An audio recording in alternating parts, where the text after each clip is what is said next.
እኛኮ በጣም ችኩሎች ነን። እግዚአብሔር ቶሎ ካልነገረን ባከባ ወደ ገደለው ግባ እኮ ነው የምንለው። ሁሉም ነገር ቶሎ ወደ ገደለው እንዲገባ ስለምንፈልግ ብዙዎቻችን ገደል እየገባን ቀስ በቀስ ነው እግዚአብሔር የሚሰራው። ይቅርታ አድርጉልኝና አገልግሎታችን እንኳን በቲፎዞ የተሞላል። ስብከታችን በቲፎዞ፣ ጥሪያችን በቲፎዞ፣ ዝማሪያችን በቲፎዞ፣ ሹመታችን በቲፎዞ። አሁንማ ወደ ከፋም ነገር ተሸጋግረናል። እግዚአብሔር በቃሉ ሲናገረን የምር ልባችን ይቀልጣል። እሱን እናዳምጠዋለን። በቁም ነገር እናናግረዋለን። በቁም ነገር እንሰማዋለን። ያውም በተመቻቸ ስፍራ ሊያደርግልን እንደሚችል እያወቅን እንኳን ማናገር ያቆምን ስንቶች ነን። ክርስቶስ ለብዙዎች መጽሐፍ ቅዱስ ውስጥ ተመልከቱ፣ ቀስ በቀስ ነው ራሱን የገለጠላቸው። ለነሱ ቀስ በቀስ ከገለጠ እኔ ባንዴ ልወቀው ይባላል። እኔ አሁኑኑ ልረዳው ይባላል። እኔ ጠይቄያለሁ ቶሎ ካልተመለስልኝ ይባላል። እግዚአብሔርን በሚገኝበት ጊዜ ፈልጉት፣ ቀርቦም ሳለ ጥሩት። ክፉ ሰው ሐሳቡን በደለኛም በደሉን ይተው ይላል። እግዚአብሔር ቀርቦ ሳለ የማይጠራው፣ እግዚአብሔር እየተናገረ የማይሰማው፣ እግዚአብሔር በረድኤት እየጎበኘው ለረድኤቱ ካልተመቸ ነው እመኖኝ ፈቀቅ ይላል ከኔና ከናንተ። ወገኖቼ ቤት ውስጥ ሳይሆኑ ውጭ ወደሚሉት ይወጣል። እመኖኝ ቤት ውስጥ ያለነው ካልተመቸነው ጎዳና ላይ ዓለም ላይ የሚንከራተቱትን የሚሰበስብበት ቀን ይመጣ ይሆን? ከንጽህና ርቀው እየሰማ ነው እየቀረብ ነው። ንጽህናን እምቢ ካለው ከንጽህና ርቀው ርኩሰት ጎዳና ላይ ወድቀው ወዳሉት ወጣ ይል ይሆን ጌታችን? የተወደዳችሁ ክርስቲያኖች በትዳር ሕግ መጽናትን እምቢ ካል እቤት ያለ ነው እዚህ ያለ ነው የሰማን እንዳልሰማን የገባን እንዳልገባን ሆነን በትዳራችን አልጸና በሕግ ቃል ኪዳናችን አንወሰን ካል ርቀው ወዳሉት በውጭ ወዳሉት እነሱን ወደ ማምጣት ይመጣ ይሆን ክርስቶስ? ዕጣኑ ጢስ ሆነን ካልገባን ምናልባት ሺሻ ውስጥ ያሉትን ያመጣ ይሆን ክርስቶስ? ወደ እነሱ ፈቀቅ ሊሆን ክርስቶስ? እየፈለገን መጥቶ አልፈለግ ካልን ወዳልፈለጉት ያልፍ ይሆን ክርስቶስ? በሰማርያም በምኩራብም የሆነው እንደዚህ ነው።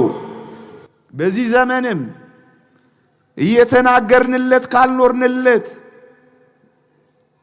እየቀደስንለት ካልተቀደስንለት፣ እየሰማነው ካልተለወጥንለት፣ አጠገቡ ሆነን ከጠፋንበት እግዚአብሔር ሌሎች የጠፉትን መፈለጉ አይቀርም። አንዲት ነፍስ ፍለጋ በሷም ብዙዎችን ማጥመጃ በቀትር በ6 ሰዓት ወደ ሰማርያ ሊያልፍ ግድ ሆነበት። ባጭሩ መሞት ግድ ሆነበት። መከራን መቀበል ግድ ሆነበት። መራራ ሞትን መጠጣት ግድ ሆነበት። መቸንከር ግድ ሆነበት። ያን ሁሉ ስቃይ መቀበል ግድ ሆነበት። እንዴት ያስደንቃል! እሱን ነው ግድ ሆነበት የሚለው። ምን አስገደደው? ፍቅር ነው ያስገደደው። ያው ምግባረ ክፎች፣ መልከ ጥፎች፣ ጀርባ ሰጪዎች፣ ወንበዴዎችን የሚወድ ፍቅር ምን አይነት ፍቅር ነው ወገኖቼ? ይቅርታ አድርጉልኝ። ምናልባት በዚህ ዘመን እንደኔ ያለው ደካማ ሰው ብዙዎቻችሁን መማረክና ለእግዚአብሔር መቅረብ ያልቻልነው ፈቃዳችንን መግታት አቅቶን ይሆን? በዓለም ካለው ስግብግብነት እኛም ጋር ያለው ስግብግብነት በልጦ ይሆን? አላውቅም። ክርስቶስን ግን ተመልከቱት። ማደሪያም መብያም ማጌጫም መዋቢያም አልነበረውም። ልብሱም አንድ ቅያሬ የሌለችው። ምእመናን ምናልባት ክርስቶስ እዚህ ጋር የሚያስተምረን አስደናቂ ነገር የሰማርያይቷን ሴት ነፍስ ብቻ ነበር የፈለገው። ወገኖቼ ምእመናን እናንተ እንድትድኑ እንጂ የእናንተ የሆነውን ገንዘብ ልንፈልግ እንደማይገባን እንነግራችኋለን። በእርግጠኝነት ፈተናችሁ ላይ እንጂ ፍትፍታችሁ ላይ ልንሰራ እንደማይገባን እንነግራችኋለን። የተወደዳችሁ ክርስቲያኖች ቋጥራችሁልን የምትመጡትን አይደለም እኛ የምንፈልገው፣ ከቻልን ቋጠሯችሁን መፍታት ነው የምንፈልገው። ተሸክማችሁልን የሆነ ነገር እንድትመጡልን አይደለም የምንፈልገው። ያጎበጣችሁን ሸክማችሁን ማስወገድ ነው የምንፈልገው። አበላችሁን አይደለም የምንፈልገው፣ እንባችሁን ማበስ ነው የምንፈልገው። የምታስጨብጡንን ትንሽ ነገር አይደለም የምንፈልገው፣ ጨብጦ የያዛችሁን ነገር ማላቀቅ ነው የምንፈልገው። ክርስቶስ ያደረገው እንደዚህ ነው። ምእመናንን የሚማርክ አገልግሎት የሚጀምረው ከዚህ ነው። ብቻውን መተው ምን ማለት ይመስላችኋል? አጀብ! በዚህም የሚመጣ ዝነኝነትን፣ ኩራትን፣ ትዕቢትን ክርስቶስ ረግጦ የጣለው አይመስላችሁም? አቤት ዛሬ እንደኔ ያለው አገልጋይ እንኳን ስንት ፎሎወር አለው፣ ስንት ተከታይ አለው፣ ስንት ቲፎዞ አለው። ይቅርታ አድርጉልኝና አገልግሎታችን እንኳን በቲፎዞ የተሞላ ነው። ስብከታችን በቲፎዞ፣ ጥሪያችን በቲፎዞ፣ ዝማሪያችን በቲፎዞ፣ ሹመታችን በቲፎዞ። አሁንማ ወደ ከፋም ነገር ተሸጋግረናል። ክርስቶስ ብቻውን ነበር ይላል። ብቻው። በዚህ ምን አደረገ? ለራሱ ክብርን ከመፈለግ ክብርን ናቅ። ክብርን የማይንቃት ሰው ክብር አትከተለው። በግድ አክብሩኝ የበዛው እኮ ለዚህ ነው። ልታይ ማለት ክርስቶስ ብቻውን ነው እቺን ነፍስ የማረካት። ምንም ነገር ሳንተው እንዴት ለክርስቶስ ብዙ ነፍሳትን ልናስቀርለት እንችላለን? የወጣውን ሕዝብ ማስገባት እንችላለን። ጭራሽ እየወጣብን እኛን ሲያየን እየተበሳጨብን መንገድ ላይ ሲያየን እያቋረጠ እየሄደ ተው ነገር ሌላ ነገር እንዳይመጣ እቺ ነፍስ የማረካት ክርስቶስ ፈቃዱን ሁሉ ገጥቶ ለሌላው ሁሉ ደክሞ ነው። ይሄ ምን ማለት ይመስላችኋል? ደሃ ሀብታም ሳንል እንድናገለግል የሚጠቁመን አይመስላችሁ? ዘርም ሳንመርጥ ዕብራዊ ሆነች፣ ሰማርያዊ ሆነች፣ ሕዝብ ሆነች፣ አሕዛብ ሆነች፣ ጠቆረች፣ ቀላች፣ እጇ ለሰለሰ፣ ሻከረ፣ መኪና ነዳች፣ ያለ ጫማ መጣች፣ ለአገልጋዮች ምንም አይደለች። ነገሩ የተገላበጠ ይመስላል። ክርስቶስ ይቺን ነፍስ የማረካት እንደዚህ ነው። ደሃ ሀብታም ሳይል እያስተማረ፣ ዘር ሳይቆጥር እያስተማረ፣ ከሐዘን እስከ ደስታ፣ ከሰርግ እስከ መቃብር ነው ክርስቶስ ያስተማረው። እንደውም ከሰርግ ይልቅ የለቅሶ ቤቱ አገልግሎት የክርስቶስ እንዴት ውብ ነበር ወገኖቼ። እናም እንደዚህ የሚያገለግል ነው ነፍሳትን የሚማርከው። ክርስቶስ ሲያገለግል አሳ አጥማጁ ጴጥሮስ ጋር ያቀረበው ያለቀበት ዶኪማስ ጋር 4 እጥፍ ልመልስ ያለው ዘኬዎስም ጋር አገልግሏል።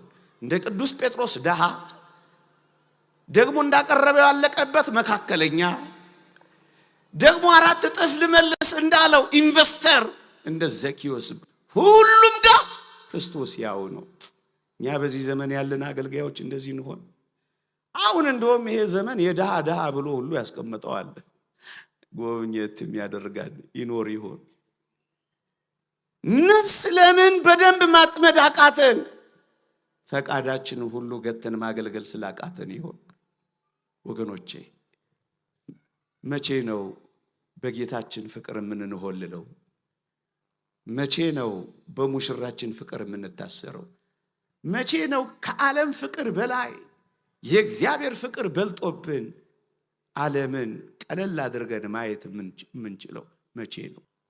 እኛ እኮ ክርስቲያኖች ፍጹም እንዳደረገልን እያወቅን ከሞት እንዳወጣን ወደ ሕይወት እንደጨመረን በደላችንን አበሳችንን ሁሉ እንዳስወገደልን ክፋታችንንም እንዳራቀልን አዲስ ሕይወት እንደሰጠን መስቀል ላይ እንደሞተልን የራሱን አካል ድግስ አድርጎ እንደደገሰልን ኧረ ስንት ጉድ እያወቅን የምር ማናገር ያቆምን ስንቶች ነን? የምር ታናግረዋለህ በጸሎት? የምር ትወተውቸዋለሽ በሱባኤ? እግዚአብሔር በቃሉ ሲናገረን የምር ልባችን ይቀልጣል። እሱን እናዳምጠዋለን። በቁም ነገር እናናግረዋለን። በቁም ነገር እንሰማዋለን። ያውም በተመቻቸ ስፍራ ሊያደርግልን እንደሚችል እያወቅን እንኳን ማናገር ያቆምን ስንቶች ነን? ቺንሲንክን ተመልከቷት። በዚያ ሁሉ መከራ በዛ ግለትና ፀሐይ ውስጥ ከማናገር አልቦዘነችም። ይህ አስደናቂ ነገር። ስንቶቻችን ማናገር አቁመን ጸሎት አቁመን ይሆን? ስንቶቻችን ከዕለታት አንድ ቀን እንጂ በቁም ነገር የእግዚአብሔርን ቃል መስማት ትተን ይሆን? ስንቶቻችን በቅዳሴ ላይ ማናገር አቁመን ይሆን? ስንቶቻችን ሱባኤ መግባት ትተን ይሆን? አሁን እንኳን እግዚአብሔር ሲናገር በቁም ነገር እናናገረው ይሆን? እንሰማው ይሆን? ልባችን ይሰማዋል? ጌታችን መድኃኒታችን ኢየሱስ ክርስቶስ ለዚህ ሴት ሁሉን በአንድ ያላስረዳት በሞት ይስሙኝ። ቅዱስ ኤፍሬም ሶርያዊ ምን ይላል? ጌታችን ከሳምራዊቷ ሴት ጋር በተነጋገረ ጊዜ በንግግራቸው መጀመሪያ ማንነቱን አልገለጠላትም። መጀመሪያ ያየችው ውሃ የጠማውን ሰው ነበር። ከዚያም አይሁዳዊ፣ ከዚያም መምህር ረቢ፣ ቀጥሎ ነቢይ፣ ከሁሉም መጨረሻ መሲሁን አየችው ይላል። ቀስ በቀስ ነው የገለጸላት። እኛ እኮ በጣም ችኩሎች ነን። እግዚአብሔር ቶሎ ካልነገረን ባክባ ወደ ገደለው ግባ እኮ ነው የምንለው። ሁሉም ነገር ቶሎ ወደ ገደለው እንዲገባ ስለምንፈልግ ብዙዎቻችን ገደል እየገባን፣ ቀስ በቀስ ነው እግዚአብሔር የሚሰራው። ቀስ በቀስ ነው የሚያሳውቀን። ባንዴ ጸሎቴ ካልተሰማ፣ ባንዴ ኃጢአቴ ካልተወገደ፣ ባንዴ እንደው ክንፍ ካላወጣው፣ ባንዴ ማይበሉ ጸጥ ካላለ፣ ባንዴ ሁሉ ነገር ካልተስተካከለ፣ ባንዴ ስዕለቴ ካልተሰማ፣ ባንዴ ወገኖቼ ቀስ በቀስ ነው ወደ እግዚአብሔር ፍቅር የምንመሰጠው። ቀስ በቀስ ነው የምንለወጠው። ከመቸኮል ትንሽ መረጋጋት ያስፈልገናል። አባቶቻችን ብዙ ደጅ መጥናት እኮ ተከትሏቸዋል። ወገኖቼ ፀሐይ እስካሁን አለች እስከ ማለት ደርሰዋልና አባ መቃርዮስ የክርስቶስ ብርሃን ውስጥ እየኖሩ ፀሐይ ትውጣ አትውጣ እስከማያውቁ ድረስ ደርሰዋል። ሰው ሴት ይሁን ወንድ ይሁን መለየት እስኪያቀታቸው ድረስ ደርሰዋል። እንደዚህ አይነት አስደናቂ ፍጽምና ውስጥ ገብተዋል። የዓለት ብልት እስከ መመርመር፣ የወፍ ቋንቋ እስከ ማወቅ፣ የንፋስ ሹክሹክታ እስከ መለየት ደርሰዋል። ግን ቀስ በቀስ ነው። ክርስቲያኖች ቀስ በቀስ ከሚያናግረን መምህራችን ጋር ከሚያስተምረን አስተማሪያችን ጋር ከክርስቶስ ጋር ከአፍቃሪያችን አምላክ ጋር ጥቂት ቆይታ ካደረግን መሲሁን መውደድና እሱን መከተላችን አይቀርም። አትቸኩሉ። ቶሎ ብላችሁ ጀርባችሁን ወደ መስጠት አትሂዱ። ቶሎ ብላችሁ አትወስኑ። ክርስቶስ ለብዙዎች መጽሐፍ ቅዱስ ውስጥ ተመልከቱ፣ ቀስ በቀስ ነው ራሱን የገለጠላቸው። ለነሱ ቀስ በቀስ ከገለጠ እኔ ባንዴ ልወቀው ይባላል። እኔ አሁኑኑ ልረዳው ይባላል። እኔ ጠይቄያለሁ ቶሎ ካልተመለስልኝ ይባላል። ቀስ በቀስ ከዛሬ ነገ፣ ከትላንት ዛሬ፣ ከዛሬ ከነገ ወዲያ ቀስ በቀስ ነው የምንለወጠው። ክርስቲያኖች ቀስ በቀስ ነው የምንበረታው። በአንድ ጊዜ ማለትማ ትዕቢት ነው። ብዙዎች መታገስ አቅቷቸው ነው ጌታችንን ሳያገኙት የሚሄዱት።